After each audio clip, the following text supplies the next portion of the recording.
بسم اللہ الرحمن الرحیم الحمدللہ رب العالمین الصلاۃ والسلام علی خاتم النبیین اللہم صلی علی محمد النبی الامی وعلی آلہ وسلم تسلیما۔ السلام علیکم ورحمۃ اللہ وبرکاتہ۔ میری آج کی حدیث سنن ترمذی 586 نمبر۔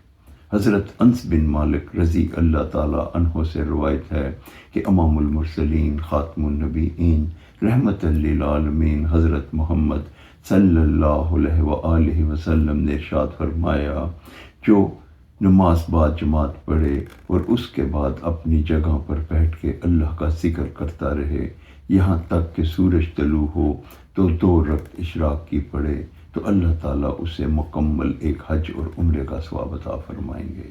اس حدیث مبارکہ سے ہمیں یہ آگاہی ہوتی ہے کہ اگر ہم صبح کی نماز بعد جماعت مسجد میں جا کے پڑھیں اور اس کے بعد اپنی جگہ پر بیٹھ کے اللہ تعالیٰ کا ذکر کرتے رہیں، قرآن مجید کی تلاوت کریں، درود و سلام پڑھیں یہاں تک کہ سورج طلوع ہو جائے۔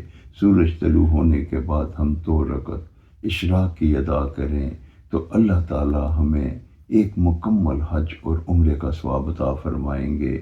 یہ چھوٹا سا امر اور اتنا بڑا اجر، اللہ تعالیٰ ہمیں یہ کرنے کی توفیق عطا فرمائے۔ آمین یا رب العالمین۔ السلام علیکم ورحمۃ اللہ وبرکاتہ۔